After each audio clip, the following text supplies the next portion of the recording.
Shabbat Shalom, Mishpacha. Okay, so let us start with our prayer today, petition to God. We'll start with Psalm 5. Give ear to my words, O Yud-Heh-Vah, consider my meditation, hearken to the voice of my cry. My King and my power, I will pray to you. My voice you will hear in the morning, O Yud-Heh-Vah. In the morning will I direct my prayers to you and will look up. Certainly you are not the El that approves wickedness, neither shall evil people dwell with you.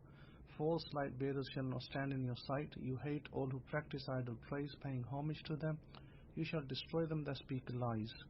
Yud-Heh-Vah abhors a bloody and deceitful man, but as for me, I will come into your house in the multitude of your loving kindness, and in your fear I will pay homage towards your holy temple. Lead me, O Yud-Heh-Vah, in your righteousness because of my enemies. Make your way straight before my face, for there is no trustworthiness in their mouth. Their inner part is very wicked. Their throat is an open grave. They flatter with their tongue. Destroy them, O Elohim. Let them fall by their own counsels. Cast them out in the multitude of their sins, for they have rebelled against you. But let all those that put their trust in you rejoice. Let them shout for joy. Because you defend them, let them also that love your name be joyful in you. For Yud-Heh-Vah will bless the righteous with favor and surround him as with a shield. And we go to Psalm 8 next. O Yud-Heh-Vah, our Master, how excellent is your name in all the earth, you who has set your glory above the Shemaim. Out of the mouth of babies and infants you have found your strength, because of your enemies, that you might silence the enemy and the avenger. When I consider your Shemaim, the work of your fingers, the moon and the stars, which you have established, what is man that you are mindful of him, and the Son of Man that you visit him? For you have made him a little lower than the powers, and have crowned him with glory and respect. You made him to have dominion over the work of your hands. You have put all things under his feet, all sheep and oxen, yes, and the beasts of the field, the fowl of the air, and the fish of the sea, and whatsoever passes through the paths of the seas. O Yud-Heh-Vah, our Master, how excellent is your name in all the earth. And we'll go to Psalm 119, and this time we'll read, let's go down to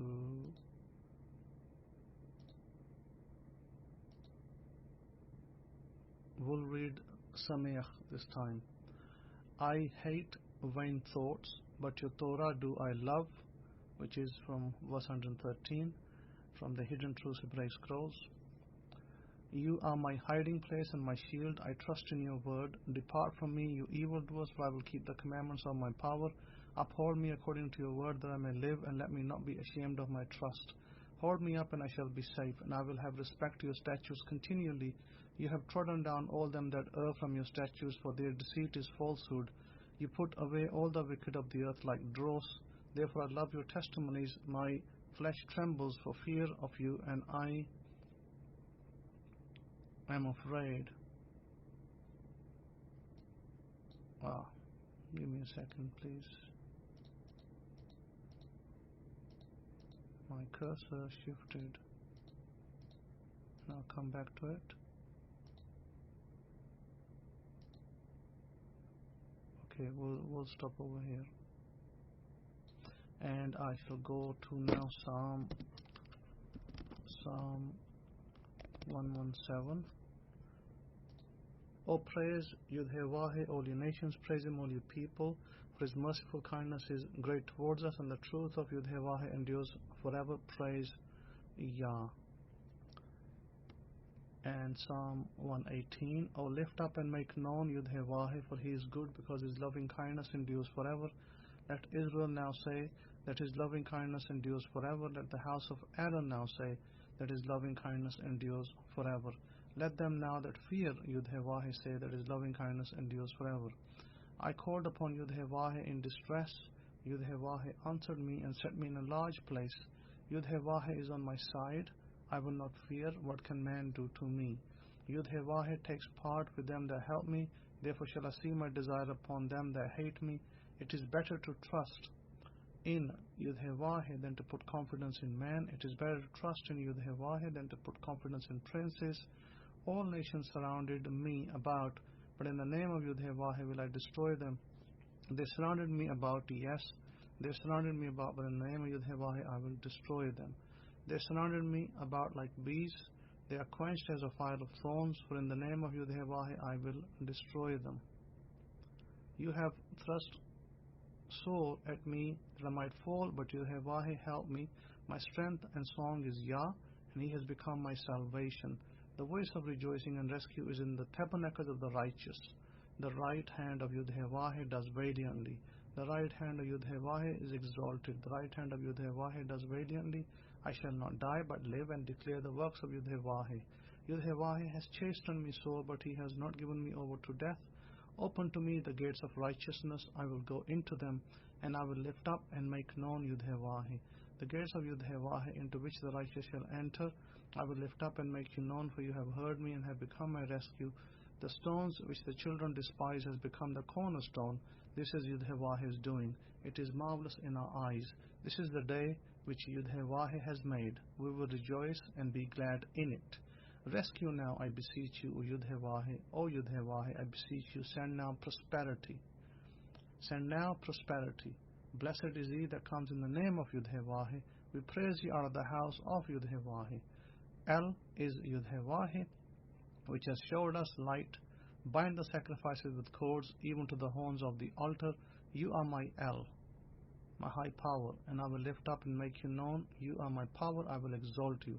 All lift up and make known Yahoshua, for His good, for His loving kindness endures forever. Baruch Hashem. Father, we thank you, the Father of lights. Father, we thank you for this week, for the comings and the goings, for your provision of food for us on our tables, for our transportation to go out and come back in, and for those of us that were suffering from illnesses, for healing the illnesses, for helping us, for those who are in need, to help those in need. We thank you, Abba. We thank you from the deepest parts of our heart. May your name be exalted forever and ever. Amen. Amen. Baruch Hashem. Okay, so on a roundup, first of all, in terms of the, the Parsha, on the roundup of the world, as I usually do, I think I'll do that again. As you know, that last week, the financial world in the UK, the UK's governor, I believe, is Bailey. Mr. Bailey put up the interest rates suddenly, unexpectedly. They were meant to go up maybe 0.25%. Maybe they were meant to be on hold, but he put them up by 0.5%. So I guess that took a lot of people in shock and awe. Shock more, because it's going to make people suffering worse. People's mortgages, their loans are going to go up 0.5%. That means another increase of about $65-70 in their loans per month. Already the people suffer because of these bankers. They suffer because of their policies which do not work. I mean, today in the US, in spite of all the interest rate hikes that the Federal Reserve has done in the US, in spite of that, the housing numbers today came very, very strong. So what does that tell you? Well, to the knowledgeable person who looks at new home sales, they were like 763,000 versus 677,000 previous. Means that they are highly gone up. That's like almost $100,000 increase. So the stock markets were bullish today. They rallied, but it also pointed out to something very interesting, that the policy of putting interest rates does not work. The economy is still very strong. The recession fears are still there, and so therefore the problem is, as I've said many times, financially, is that it doesn't matter how many times you put interest rates up. That is not the solution to an economy that is running high inflation. The very thing that you need to look at in an economy where inflation is high, you need to look at delivery prices. In other words, how much does it cost us to deliver the goods? Now, for our delivery of goods, we predominantly use petrol, oil, and gas. So you have to look at the petrol prices. If the petrol prices are high, then the delivery will be high. Now, by the way, the gas prices or the oil prices this week actually were pretty low. We're now running at $67.87 to the barrel. We're not at 100, 125. So it's surprising that the economy is still hot. It means that the interest rates haven't helped whatsoever, and it's just increased the pain of the people. And that's going to increase bankruptcies. It's going to increase more companies shut down. It's going to increase companies laying off more people, which is already happening around us. So that, as I said, that is never the solution. But these so-called bankers, elite bankers, who studied in their Harvard universities and Cambridge and Oxford universities, clearly they're clueless. They're absolutely clueless. They don't know how to handle the economy at a right pace and to bring it down to the right levels of 2%, what they're expecting. The economies are running at anywhere between 6 to 10% in different countries. So that shows you that their policies are inefficient and do not work, and they continue to follow the same outdated, foolish model that they have adapted into their systems. That really is the roundup. In America, as you know, they withheld the interest rate going up the last time, but they said that there will be 2 further increases down the road between now and the end of the year. And I believe that unless something dramatic happens, they won't stop. This is the nature of their ill education. Our education system in the West is so outdated and it's so useless that people think getting educated in America is better than educated in India, Pakistan, Sri Lanka, but they're wrong about that, pretty wrong, because the education system here isn't the best in the world, by the way. It is not even close, because people come out of universities and they don't know how to do anything. They just have a piece of paper that says they got a degree, and now they're going to go get a job and they don't have no experience in the real world. So there you have it. The saying that the ones who work hard make it is absolutely false. The ones who work hard are the ones who suffer the most, because they always go from paycheck to paycheck, handout to handout. So what is the solution? Well, I will give you the solution in this lecture, but let me just read a few notes from the Parsha Hukat. Parsha Hukat is a Parsha at a time when the children of Israel were in the desert, and God was leading them through Moses and, of course, Aaron. And we read that in the book of Numbers in chapter 19, verse 1, it says, and Yahoshua, and I read from the Hidden Truths Hebraic Scrolls, and Yahoshua spoke to Moshe and to Aaron, saying, this is the ordinance of the Torah, which Yahoshua has commanded. Speak to the children of Israel, and they bring you a red heifer, without spot, herein there is no blemish, and has never been yoked. Oh, and you shall give her to Eleazar the Kohen, that he may bring her forth outside the camp, and one shall slaughter her before his face.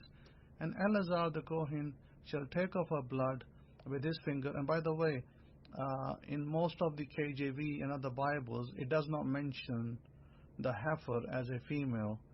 It just mentions a heifer, whereas the heifer is, by the way, a female. And the Christians like to apply that to Jesus. Well, it doesn't really apply, because the heifer is really a female. So, unless you're going to have a feminine Messiah, then maybe then this is not, by the way. And you shall give her to Eleazar the Kohen, that he may bring her forth outside the camp, and one shall slaughter her before his face. And Eleazar the Kohen shall take of her blood with his finger, and sprinkle of her blood directly before the tent of the appointed time 7 times. And one shall burn the heifer in his sight, her skin and her flesh and her blood with her excrement shall he burn. And the Kohen shall take cedar wood and hyssop and scarlet, and cast it into the midst of the burning of the heifer. Then the Kohen shall wash his clothes, and shall bathe his flesh in Maim, and afterward he shall come into the camp, and the Kohen shall be unclean until the evening. And he that burns her shall wash his clothes in Maim, and bathe his flesh in Maim, and shall be unclean until the evening. So basically here in the heifer, God gave a animal for sacrifice whose ashes were to be used to cleanse people who were ritually impure. Like they went to the graveyard, they touched a corpse, maybe they became extremely impure for 7 days. And the heifer's ashes, the magic was that the heifer's ashes cleansed the person, but it made the priest unclean for the time. That's the amazing thing about that. And then after that, what we have is that we have the issue where in chapter 20, where we read that then came the children of Israel, even the whole congregation, into the wilderness of Zin. By the way, the wilderness of Zin is I believe is somewhere in near Saudi Arabia. Yeah, it is actually Saudi Arabia, the north of Saudi Arabia. And the people abode in Kadesh, and the Miriam died there. Miriam died there and was buried there. So Miriam, the sister of Moses, died, and there was no water, no mayim for the congregation. And they gathered themselves together against Moshe and against Aaron, and the people contended with Moshe and spoke, saying, if you only would Elohim had killed us too, and our brethren died before Yudhevahi. Why have you brought up the congregation of Yudhevahi into the wilderness, that we and our cattle would die there instead? Now, the children of Israel here, this doesn't mean that everybody came up. It means that a majority of the people came up, of the congregation. Majority, maybe the elders, the people under the elders, etc. They all came and they all complained, and women and men, of course. And they were likely complaining together against Moses, against Aaron, saying that you brought us to kill us here. You brought us to kill our animals. It was better we stayed in Egypt. Now, notice, I want you to note that number one, of course, God did not take any of these people into the land. They had, by their own mouth, they wrote their death sentence. And I'll explain that in a second why and what is being written over here.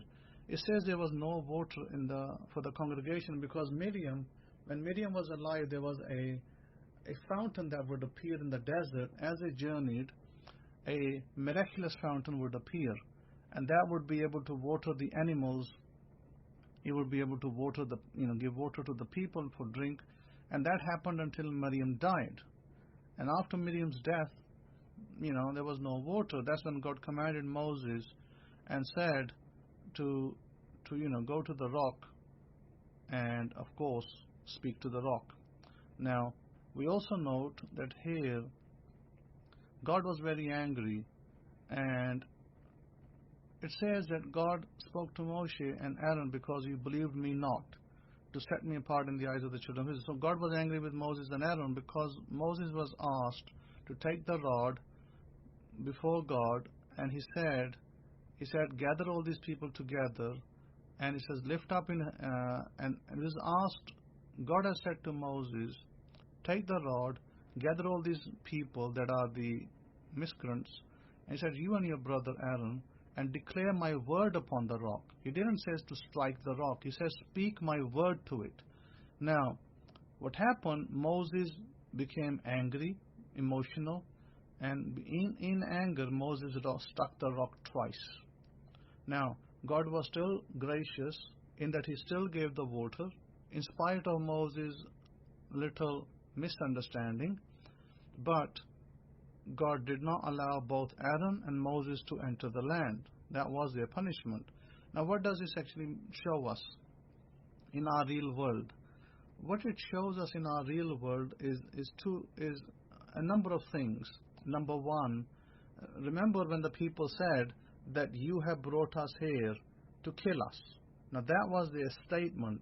Their statement became their affirmation, and that's what that thing ran in their head, in their mental conversations, and their conversations with other people in the camp. That's what they were talking about all the time. They were gossiping, they were talking, and they were saying that they're going to die, they're not going to make it, and guess what? They did not make it. So what is the lesson here? The lesson here is do not utter words that are negative out of your mouth. Do not speak them. Do not think them in your head, in your mental conversations, because if you do, that is what you will get. I have spoken about this many times, and people still don't listen. People still go on doing the same thing that I tell them not to do. They continue to do the same thing, and they continue to suffer. Why? Because they won't let go of their mental conversations, which are very powerful, and affirmations which they are telling themselves. They're not telling me and you. They're telling themselves they're not going to make it. They've got maybe an illness. They're not going to be healed. They've got an investment problem. It's not going to be paid. They keep saying that over and over and over and over again. Guess what the end result will be? Yeah, you won't get your investment paid. Yeah, you won't get your illness recovered. Yeah, you won't prosper. Why? Because you told yourself so. That's what you're telling yourself. What you should do instead, what is the solution to the problem? What is the solution to the suffering? Well, do we wait for our bankers? Do we wait for them to raise interest rates and make our life more miserable? Make our payments higher? Or do we wait for them to lower the interest rates, which is, who knows when that will happen? This year, next year, maybe the following. But the point is this, that what are you supposed to do? You are supposed, remember I said the education system of our countries is outdated and useless. It doesn't teach us nothing. It doesn't teach us how to live. And the education system in the Bible, in the Torah, in the holy books that we have teaches us how to live. That's what I'm trying to teach you, how to live. This is what God's message is about. God's message is not just go to church and stand there and clap your hands and be happy and socialize. Of course, I guess all that is good. Socializing is good. But that does not resolve our problems. Our problems are resolved when we have a resolute mindset. What is your mindset? Well, if your mindset is resolute, if you want something and you're determined to get it, no matter what, and you got the ambition to get it, and you don't deter by anybody telling you, hey, you're not going to get it, hey, it's not going to happen, hey, your illness is not going to go, hey, you're not going to be prosperous. You are resolute. Sir, you are resolute.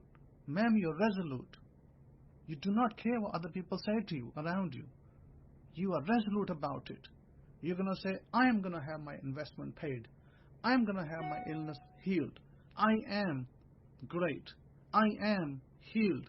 I live in a healed and a wonderful body. Our bodies, by the way, are designed to live 250 plus years. Our bodies are designed, yes, today's bodies, yes. I'm not talking about 2,000 years ago. I'm not talking 4,000 years ago. I'm talking today in 2023. Your bodies are designed to live for over 250 years. But how long will most people live? Some will die in their 30s, some in their 40s, some in their 50s, and some will live, possibly, some will make it to 100. But who makes it to 100 and who doesn't? Very easy to tell. Those that live in a positive mindset all the time. Those that tell themselves, I live in a healthy mind and healthy body. Those kind of people live longer. Those kind of people live to the end. Those kind of people never suffer illnesses because they tell themselves, I am perfect. I am healed completely. My body is whole. They tell themselves all the time. Their mental conversation is not what Betty's doing across the road. They're not talking about, is Fred cutting the grass? They're telling themselves in their mind when they're sitting down, when they're thinking, they're telling themselves that my body is great. My body is wonderful. I am eternally youthful. I am totally healed and totally clear. Those are the kind of people that live to 100 plus. Think about it. Look at what I'm giving you over here. You don't get this from your colleges. You don't get that from your schools and universities. They don't have it. Excuse me.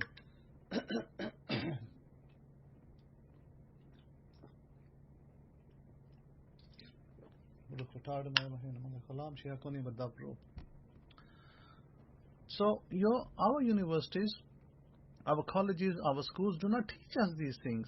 And it's because they don't teach us that we suffer in our life. We go out, we try to find jobs, we suffer when we're trying to get jobs, we suffer when we're trying to heal illnesses, we suffer when we are trying to get prosperous. Why? Because we are not taught how to do these things. How does the Torah help? The Torah is a powerful set of books. The Torah and alongside the other books are powerful prophetic books. They are prophetic books. They're both in the past and the present and in the future. And everything, by the way, is now, today. We are stuck in a time zone We are in a time. By the way, there is no time. There is only eternity, and there is no death of the soul. People that teach you, oh, there's death of the soul and destruction, is totally wrong. It's inaccurate. When you die, you do not go to no heaven or hell. When you die, God keeps your body up there for a little while, and then He recycles you. He sends you back. He resets your mind. You get reincarnation. That is what happens. If you don't believe me, look around yourself. Go and there are hundreds of YouTube videos of people who came back from their death. And I'm not talking about temporary death. I'm talking about permanent death. People who know that they have died in their previous lives and they came back in a new life. Yeah, that's true. You do get rebirth. So you do not fear. Death is not a place to fear. When you die, only your physical body dies because your physical body cannot no longer maintain itself. Because, if you can continuously bombard your body with sodas, with, fast foods, with all sorts of, these packaged foods, you're killing your body. Although it might be a quick meal, it's quick. But it's quicker than quick because it's going to kill you slowly. So I highly advise you to look at your diets. Every 7 years, our bodies renew themselves completely. I am better looking now than I was 10 years ago. By the way, I look younger now than I looked 10 years ago. Do you believe that? I know it. It's nothing about belief system. I am. And it is absolutely true. I'm actually more healthier.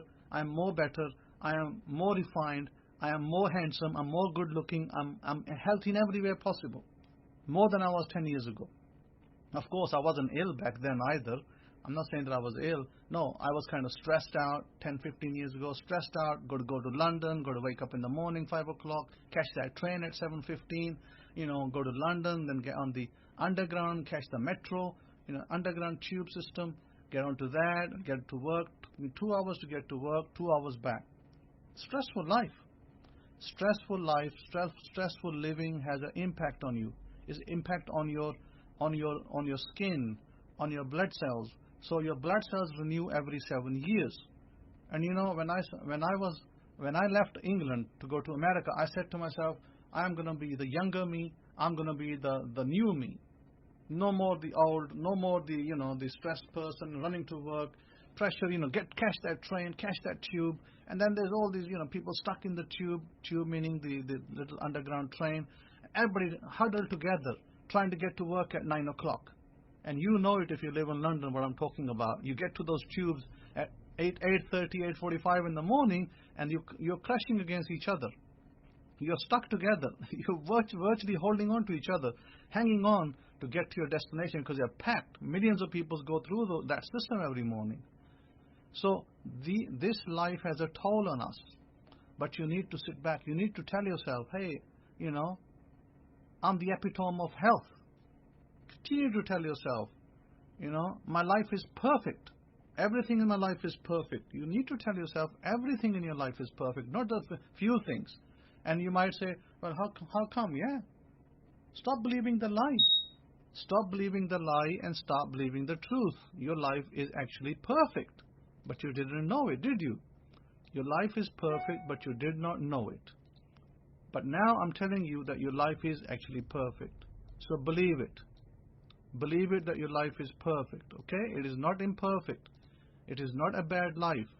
Don't think to yourself, oh, my life is terrible. Oh, I don't know what's going to happen. Oh, where I'm going to go. Don't believe in any of that. That is not true. Your life, by the way, you have a perfect life.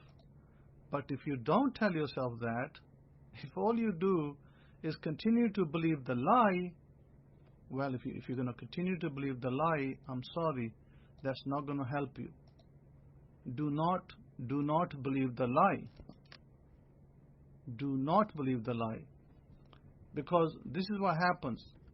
Now let me tell you how the body renews itself. Right? So you can understand how the body renews itself. Every 7 years, okay? Every 7 years, our bodies, they renew themselves. Every 7 years, there are trillions of cells in our body. Every 7 years they renew themselves. How? Because all the cells renew.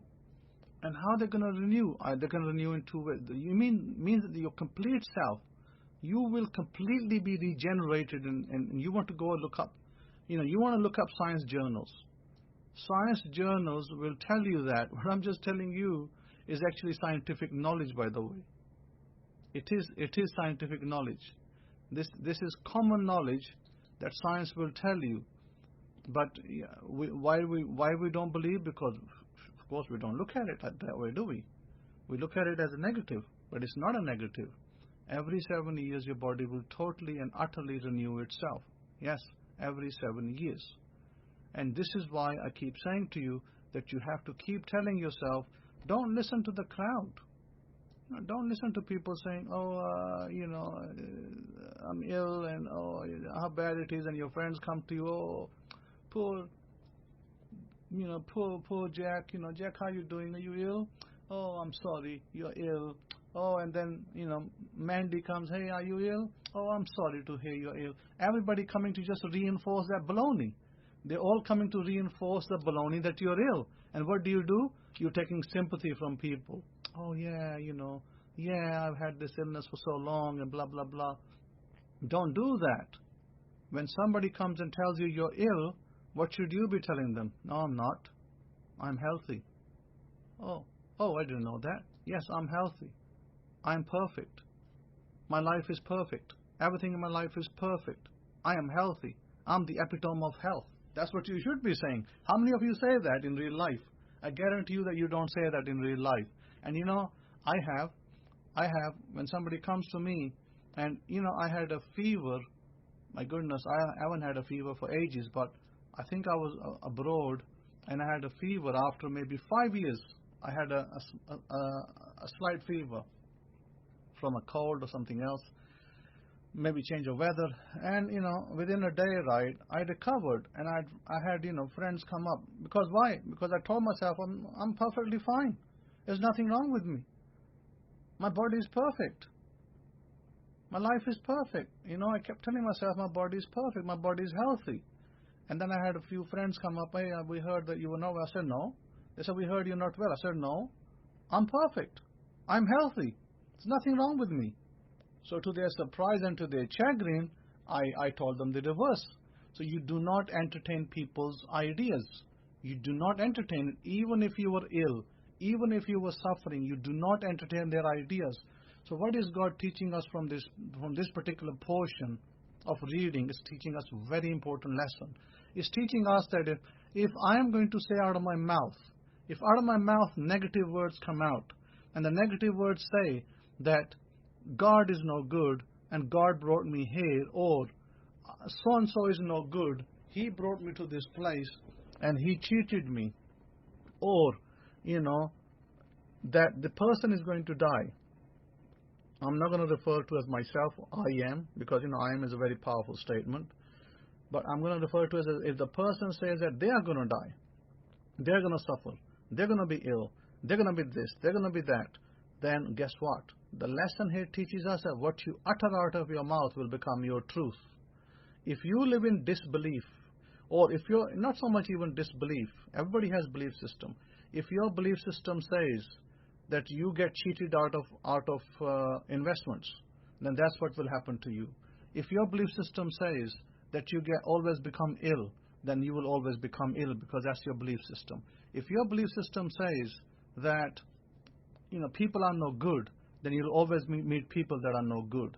If your belief system says that you're always struggling to make ends meet, then you will always struggle to make ends meet. Means that you will be the have-nots. You will belong to the have-nots, and the have-nots will never have, and the have-nots will always have less, and what they have will be taken away. This was by the way a saying from Jesus. He says, those that have more will be given to them, and I paraphrase. Those that have more will be given to them, and those that have less, that also shall be taken away from them. Why did he say that? Because he is telling you that if out of your mouth you keep uttering that you lack, you don't normally say you lack. What kind of statement you normally make? You say, oh, I didn't have enough money to pay my bill. Oh, I didn't have money to go buy my shopping today. So those are the statements that kill your prosperity. You should not be making those statements. How many schools are going to teach you that? How many universities in London are teaching it? How many universities in America are teaching it? None. Zero. A whole round zero. No one in the world is teaching it in any university. So it's a waste of time entirely.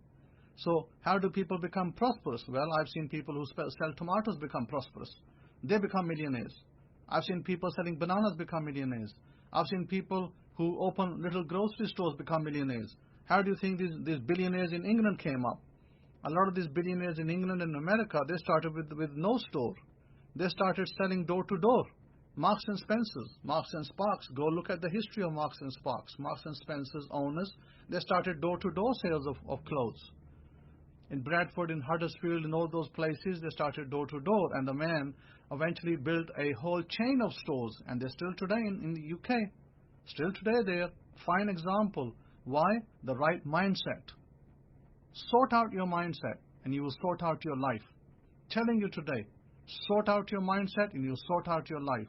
You don't sort out your mindset, you don't sort out your life.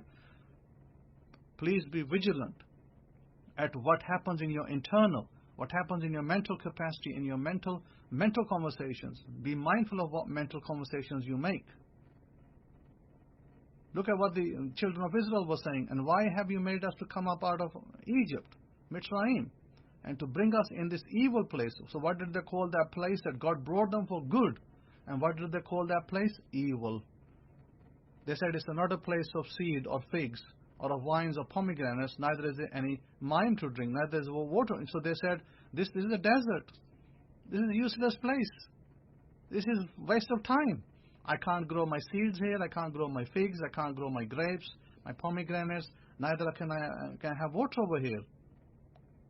Now, if you look at that in Israel today, what was Israel prior to 18th century? Desert. What is Israel today? A flourishing country. You look at the pomegranates in Israel. You look at the grapes. I've seen the grapes in Israel. Massive, massive size. You have to carry them on a rod. They're so big. Just like the book of Numbers says, you have to carry them on a rod. You really do. Their watermelons are 4 times the size of the watermelons I've seen in the U.S. 4 times, maybe 5 times. I've seen eggplant in Israel that are massive. They're like bigger than watermelon. They're like a size of watermelon. I'm like, wow, that's a big size of eggplant, aubergines.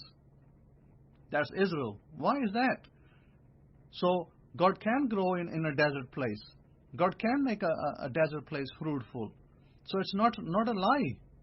But what were these so-called first generation of Israelites doing? They were saying, this place is evil, this place can't grow seed, I can't grow figs, I can't grow pomegranate. What is I can't? What a load of BS. God brings you out of Egypt. God does miracles on you.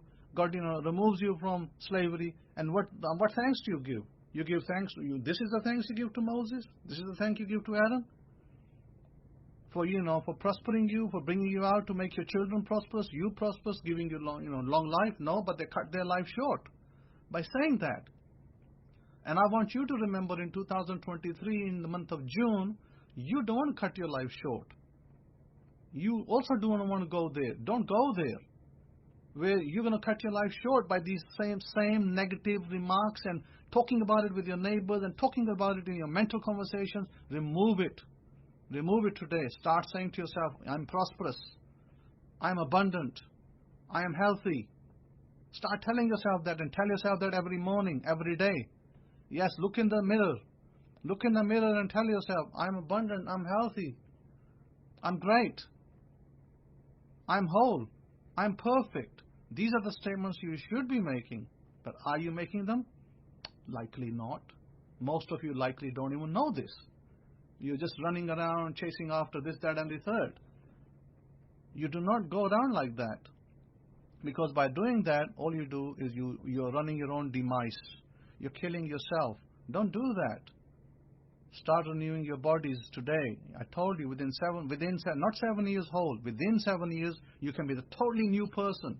Your skin can change. Your Your whole body, your organs, everything renews itself. Our bodies have the ability to live over 250 years. I'm telling you, you can live over 250 years. I'm not saying that most of you will. Some of you might get there, but I know that majority of you can get to 100 plus. Easy. I know that. Now, whether you do or not, it depends entirely on your belief and on your mindset and on what you tell yourself every day. If you tell yourself every day that you're ill and you get rejoicing from people coming to you and patting you on the back, hey, I'm sorry that you're ill. I hope you get better soon. If everybody comes and tells you that and you take joy out of that, then you're going down very fast to the grave. Yeah, you will go very fast to the grave. But if on the other hand, you tell yourself daily that you're whole, you're complete, you're joyous, you're happy. If you tell yourself, I am wonderful, my life is perfect, everything in my life is perfect, everything is great, everything goes my way. If these are the kind of words that you tell yourself, make them a habit. Say that every day. I am prosperous. Prosperity comes my way. I can't get enough of prosperity. And you should use a negative as positive. How do you use a negative as positive? Very simple. Very simple. I've learned it over time. You worry over something. Like you worry over an illness or a death or something else like that, a bill. What you worry over winning a jackpot. Hey, what am I going to do when I win that jackpot? What am I going to do with that $100 million? What am I going to do with that $200 million? You worry over it. What am I going to do with it? When am I going to spend it first? Worry over it. Worry comes true. By the way, worry comes true the fastest. It's the fastest way to manifest. What am I going to do with that $1 million? What am I going to do when I get that $50 million? When am I going to spend it first? Am I going to buy a car first? Am I going to buy a house? Or am I going to invest first? What am I going to do? What am I going to do? I need to figure it out. That's a good worry. That's a good way to think. Good way to think is the way I just described it. Practice it. Practice it every day. And you will be living a long and prosperous and healthy life. So, a lot more can be said. But do not live in a negative mindset. Do not live in a belief system that says, hey, things are not so great. Economy is bad. This, that. No, you make your economy. You decide your economy.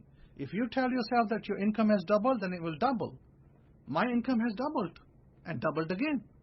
My income has doubled and doubled again. I tripled my income, by the way, when I was 21 years of age. And I was on a lower scale of the income. Maybe not even 21, sorry. Maybe going back 17, 18. When I was 17, 18 years old, my income was quite low at that point. But when I came up slowly, 21, 22, 23 and going on, by the age of 30 something, I tripled my income because I believed it. I believed it in myself. I'm going to triple my income. I'm going to times by 4. And you know what I did? You know how many times I times my income? You won't believe it. I times my income at least. Let me calculate. My income was timed at least by, if I was on $5,000 average, I wasn't on 5. I probably was on less than that back when I was 20. So by between 20 and 40, I made my income 20 times. I 20x my income. Believe that? I did, yeah. From what, less than 5,000 to 100,000 plus, that's 20x. Calculate it. Go check your calculators. I 20x'd it. Well, if I can 20x it, so can you. But you got to have the right mindset. I had the right mindset. I didn't have people come in. I had people coming to me, negative people, the negative relatives saying to me, hey, you're not going to make it. You're wasting your time doing this. And yeah, bullshit. I'm going to make it. You take your baloney and go over there and sell it to somebody else. I'm going to make it. I'm making it. I'm going to be rich. I'm going to be prosperous. I am making it. I am rich. I am prosperous. I am healthy. I am great. I have a wonderful life. I told myself the reverse. I didn't believe the people. The people came to me with negative comments. I wouldn't even go and see them. I stopped meeting my relatives. When I was 21, I became a recluse. I stopped visiting my relatives. I wouldn't see my relatives for 6 months at a time. I'd only go on special occasions. I didn't want to see their faces.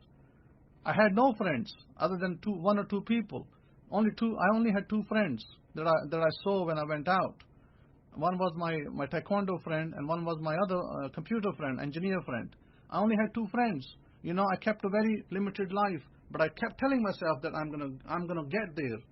And the knowledge that I had back then, the application I made, I slowly kept working on it. Slowly kept telling myself every day. I wasn't like negative. I was saying, oh, I'm not gonna make it. Oh, the economy is bad. Yeah, economy was bad in many times of my life. But you know what? I made my own economy. I make my own economy. That should be your words. You make your economy. You make your salary. You decide what you get paid. Not the government. Not Uncle Sam. And not the Prime Minister of England, Mr. Sunak. He doesn't decide your salary. You decide it.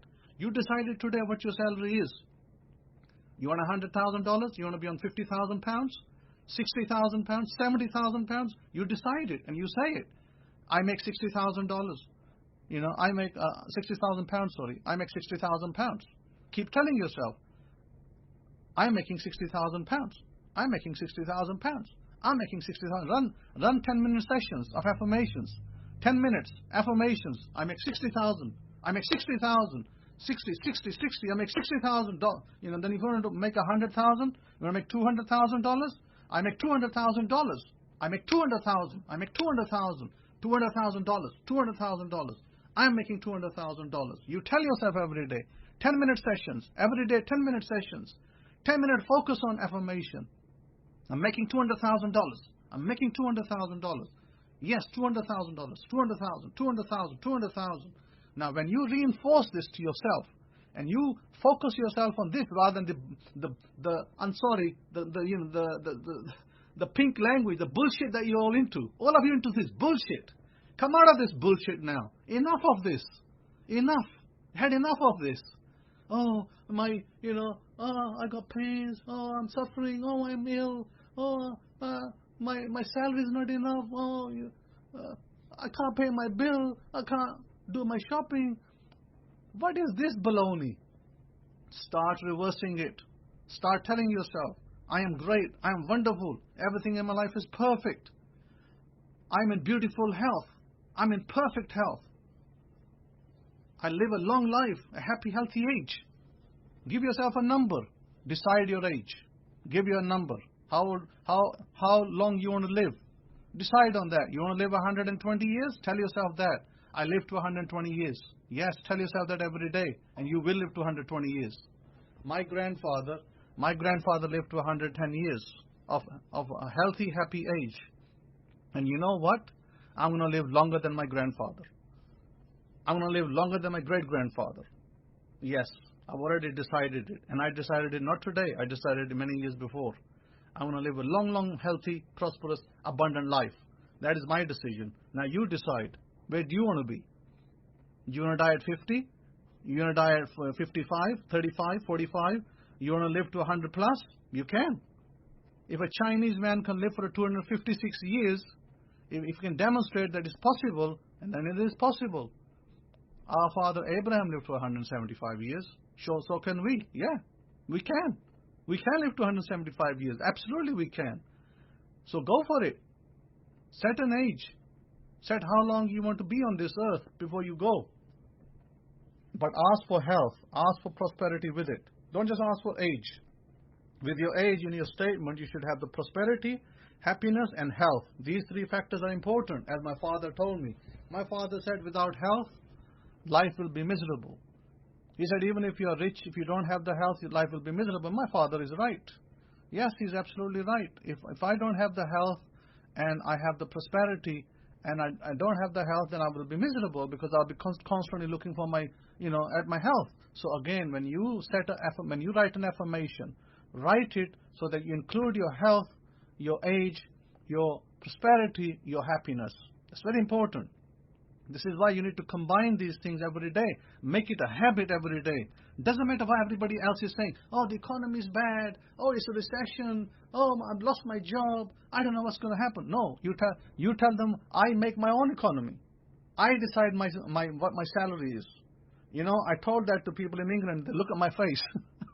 He looked at my face. I said, I'm going to get paid £50,000 and plus more. And they looked at my face. What the hell is talking about?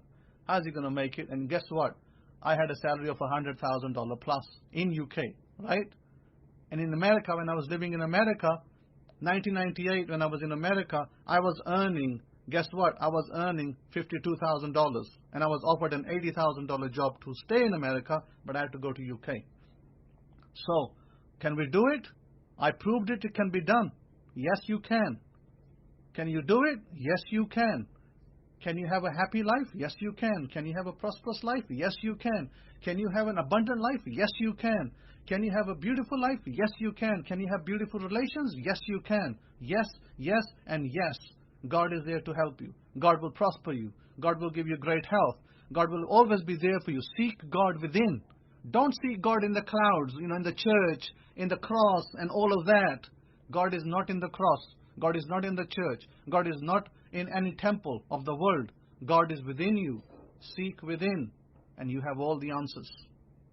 God lives within you. You have the connection to God right within you to go up. So, every day tell yourself that. What I just spoke to you. You make your own economy. Don't turn around and say, oh, the economy is really bad, it's going to be recession. Every media outlet in America, maybe England as well, UK and Europe, every media outlet talking about what? Baloney, bullshit, total BS, nonsense. Oh, Russia war, blah, blah, blah. Economy is bad, it's recession. That's what they are feeding you. They're feeding you BS. They're feeding you bullshit so you become bullshit. You're not like that. You're great people.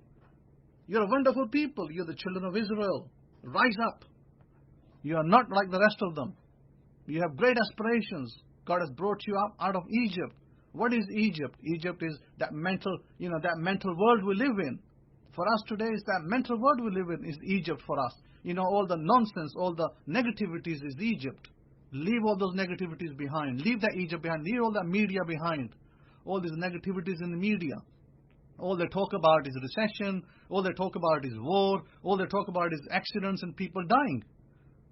Why you want to be part of that? You got no part in that. Your part is only in life. Your part is only in prosperity. Your part is only in happiness. So you stick to that. I'm happy. I'm prosperous. I live in a healthy body. I'm perfect. Everything in my life is perfect. Everything is great. I make my own economy. I earn over $100,000 a year. I make over $100,000.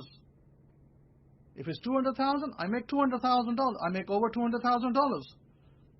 My income is over $200,000. My income is over $300,000. Whatever your income levels, my income is $500,000. Whatever levels you want, you can have it. You can have it. I'm telling you, you can have it. Billionaires are not made in closets, by the way. Billionaires are made billionaires because they have that mindset. They have that mindset. To do that, you change your mindset. Change your belief system. Stop living in this foolish belief system of, oh, the economy is bad, oh, there's a recession, egg prices have gone up, milk has gone high, what am I going to do? Cornflakes have gone up, or maybe I'll stop eating cornflakes. What am I going to do? No. You make your economy. My economy is great. I make over $200,000. I have a great economy. Money comes to me rolling down the hill.